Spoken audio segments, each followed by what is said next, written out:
Friends, welcome in my channel. और आज हम इसके आगे कंटिन्यू करते हैं। हमारे जो इम्पॉर्टेंट फैक्ट्स हैं उससे हम कंटिन्यू करते हैं। तो फ्रेंड्स, जो इम्पॉर्टेंट फैक्ट्स बताया जा रहा है वो वन लाइनर क्वेश्चन है। इसको थोड़ा सा आप ध्यान से पढ़िएगा, एक एक चीज़ पढ़िएगा और सबसे बड़ी बात है इसको समझिएगा। तो आगे हम करते हैं चित्र संयोजन के सिद्धांत। हमने इसके बारे में पढ़ा था। तो इसके बारे में इम्पॉर्टेंट क्या क्या चीज़ है। कला का तत्व, रेखा, रूप, रंग आदि को कलात्मक अंकन क्या कहलाता है? संयोजन कहलाता है। क्या कहलाता है? संयोजन। यानी कि जो तत्व जिस कला में हम रेखा, रूप, रंग इन सब का प्रयोग करके हम जो चित्र बनाते हैं उसको बोला जाता है संयोजन। ठीक, संयोजन के कितने सिद्धांत हैं? 6 होते हैं। ठीक है, अब इसमें से कौन कौन सा है? सहयोग, सामंजस्य, संतुलन, प्रभाविता, लय तथा परिक्षेप। पिछले साल 2021 में ये संतुलन से क्वेश्चन पूछ लिया था कि संतुलन क्या होता है।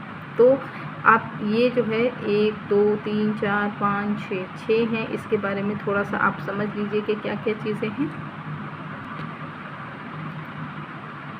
अब देखिए इसके बारे में कि मध्यकालीन यूरोपियन कला ने किस विभक्ति का प्रयोग करके अपने चित्रों को अधिक किया था? तो समविभक्ति का। ये इम्पोर्टेंट नहीं है इतना। मध्यकालीन यूरोपीय कला के अंतराल का संयोजन किस सिद्धांत पर आधारित किया गया है? दृष्टिगत क्षय विधि के आधार पर। ये भी इतना इम्पोर्टेंट नहीं है। जो इम्पोर्टेंट होगा फ्रेंड्स मैं आपको बता दूंगी, आप वो प्लीज़ लिख लीजिएगा। अब देखिए, कला का तत्वों की व्यवस्था को हम क्या कहते हैं? संतुलन। ठीक, तो ये इम्पॉर्टेंट है कि जो कला का तत्वों की व्यवस्था होती है, यानी जो इनकी व्यवस्था होती है उसको क्या कहा जाता है? संतुलन कहा जाता है। ठीक, और देखिए, दो विरोधी तत्वों के बीच समान स्थिति उत्पन्न करना भी संतुलन ही कहलाता है। कला का तत्वों की व्यवस्था, उसके बाद जैसे अब मैं आपको नोट्स भी साथ में बताती जाती हूँ कि आप नोट्स किस तरह से बनाएंगे। ये देखिए फ्रेंड्स, जैसे ये हमारे पास एक कॉपी है, तो ये हमने जैसे संतुलन के बारे में बात किया, तो यहाँ पे आप लिख लीजिए सिर्फ संतुलन। ये आपकी एक हेडिंग हो गई। ठीक है, अब इसमें हमें क्या क्या चीज़ें आनी चाहिए? तो ये हमने पहला पॉइंट यहाँ लिख लिया, सेकंड पॉइंट यहाँ लिख लिया, थर्ड पॉइंट इसका हमने यहाँ लिख लिया। ठीक, तो संतुलन में जैसे हो गया कि कलागत तत्वों की व्यवस्था, तो आपको सिर्फ इतना ही लिखना है, ज़्यादा नहीं लिखना है। ये हो गया कलागत, ठीक, तत्वों की व्यवस्था। ठीक, इसके बाद ये नहीं लिखना हमें कि क्या कहते हैं क्या नहीं। ठीक, दूसरा हो गया दो विरोधी तत्वों के बीच समान स्थिति उत्पन्न करना। ठीक, दो विरोधी तत्वों के बीच समान स्थिति उत्पन्न करना। ठीक, अगर हमें इसी के बारे में तीसरा पॉइंट लिखना है तो हमें तीसरा पॉइंट लिख देंगे, अदरवाइज़ ये हमारा कंप्लीट हो गया। अब दूसरा जैसे आ गया हमारा प्रभाविता, तो सेम ऐसे ही इसके बारे में भी लिखिएगा प्रभाविता। तो इसमें क्या है कि जैसे ही आप संतुलन के बारे में देखेंगे तो तुरंत आपकी हेडिंग पता चल जाएगा, हाँ हमें संतुलन के बारे में पढ़ना है। तो इसके बीच में हमें क्या क्या पॉइंट्स हमें याद करना है, फिर हमें दूसरा पॉइंट्स आ गया, इसके बीच में क्या क्या याद करना है। फ्रेंड्स, इस तरह से नोट्स बनाइए। पूरा ऐसे मत लिखिए कि कला का तत्वों की व्यवस्था को ही कहते हैं, ये मत लिखिए। ठीक है, नोट्स का मतलब ये होता है कि हम कितने शॉर्ट फॉर्म में अपनी चीज़ें लिख सकते हैं, वरना अगर हम वही किताब की चीज़ें सेम अगर हम वैसे ही उतारते हैं तो हमारे फिर नोट्स का मतलब क्या हुआ। तो इस तरह से आप बनाइए और एक पॉइंट से रिलेटेड पहले जितनी भी चीज़ें बताई जा रही है उसको आप लिख लीजिए, उसके बाद नेक्स्ट टॉपिक को लिखिए। तो ये देखिए हम फिर से आ गए अपनी ही बुक में। ठीक, तो ये संतुलन के बीच में बारे में हमने देख लिया है। अब हमारा हो गया किसी एक आकृति को अन्य आकृति की तुलना में प्रमुखता देना क्या कहलाता है? प्रभाविता। तो प्रभाविता को आप इस तरह से याद कर सकते हैं कि प्रभावित करना। तो प्रभावित कब होता है? जब इंसान किसी एक आकृति की तुलना जो है किसी दूसरी आकृति को, जैसे सपोज मान लीजिए आप और आपकी सहेली जा रही हैं, आपकी सहेली को कोई मतलब कोई जो है आपकी सहेली से प्रभावित हुआ। ठीक है, तो क्या होगा कि आपसे ज़्यादा, ठीक है, वो आपकी सहेली को प्रमुखता देने लगा। इसी को क्या बोलते हैं? प्रभाविता करना। तो किसी एक आकृति को अन्य आकृति की तुलना में प्रमुखता देना, तो क्या कहता है? प्रभावित। यानी कि हम उस चीज़ से प्रभावित हुए हैं। तो जैसे जो भी चित्र है, जिस चीज़ से हम ज़्यादा प्रभावित हो बाकी की तुलना में, उसी को क्या बोलते हैं? प्रभावित। तो देखिए, चित्र में किसी एक आकृति या वस्तु को महत्व देने के लिए चित्र संयोजन के किस नियम का पालन किया जाता है? तो प्रभाविता का। ठीक, तो इसके लिए आप जब नोट्स बनाएंगे, ठीक है, तो यहाँ से लिखिएगा चित्र संयोजन के नियम। ठीक है, चित्र संयोजन का नियम प्रभाविता। ठीक है, प्रभाविता जब आप डालेंगे तो चित्र संयोजन के नियम हो गया। और उसके बाद क्या हो गया? एक आकृति की तुलना में अन्य आकृति की तुलना में किसी एक आकृति को प्रमुखता देना। ठीक, ये हो गया प्रभाविता। अब देखिए, प्रभाविता के सिद्धांत का सबसे अच्छा उदाहरण किन चित्रों में दिखाई देता है? तो अजंता के चित्रों में नो डाउट बहुत अच्छे चित्र हैं, तो उसमें जब आप देखेंगे तो आप खुद ही प्रभावित होंगे।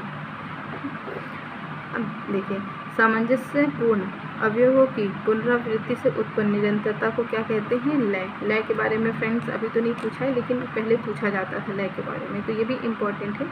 सामंजस्यपूर्ण अवयवों की पुनरावृत्ति से उत्पन्न निरंतरता, यानी कि देखिए, इसको क्या आप नोट्स में आप लिख सकते हैं? पुनरावृत्ति से उत्पन्न निरंतरता। ठीक, ये आपकी क्या हो गए? लय हो गई। ठीक, तो देखिए फ्रेंड्स, क्या होता है ना कि जैसे अगर हम इतना याद किए ना, तो हमारे एग्ज़ाम में कहीं पे भी आएगा, अगर हमें ये चीज़ दिखा तो हमारा तुरंत जो है जवाब में ये आ जाएगा। ठीक है, और अगर आप ज़्यादा चीज़ें पूरा याद करते बैठेंगे ना, पूरी इसकी ब्रीफ, और क्वेश्चन में कुछ और पूछ लेगा, तो आप ब्रीफ में ही ढूंढते रह जाओगे, उसको आपको मिलेगा ही नहीं। तो कोशिश करिए जो मेन इम्पॉर्टेंट है आप उसको याद करिए, ताकि एग्ज़ाम में ये चीज़ें तो आपका लिखा ही रहेगा, बाकी उसके भले उसने एक्सप्लेनेशन किसी और ढंग से किया हो, तो वो आपको याद रहेगा। देखिए, परिक्षेप शब्द किस मूल का है? तो किसका है? लैटिन। ज़्यादातर शब्द जो है वो लैटिन से ही बने होते हैं। ठीक, परिक्षेप का अर्थ क्या है? परिप्रेक्ष्य का अर्थ क्या है? कि परिप्रेक्ष्य के माध्यम से द्विआयामी धरातल पर वस्तुओं के त्रिआयामी प्रभाव को दर्शाना। जैसे कि हमारे जो धरातल है वो द्विआयामी है। ठीक है, इस पे हमें 3D चित्र बनाना होता है। ठीक है, 3D मतलब हो गया जैसे बॉल हो गई। ठीक है, तो बॉल का क्या है? स्फीयर शेड करके बढ़िया बना दिया जाता है, ताकि हमारी जो बॉल है वो दिखे कि हाँ ये बॉल इसमें है ही, मतलब इसके 3 आयाम हमको दिखें। ठीक है, इसी को क्या बोलते हैं? परिप्रेक्ष्य। ठीक, अब परिप्रेक्ष्य में कितने भेद होते हैं? 2 होते हैं, रेखीय होते हैं और वातावरणीय होते हैं। तो रेखीय परिप्रेक्ष्य के कितने अंग होते हैं? 6 होते हैं।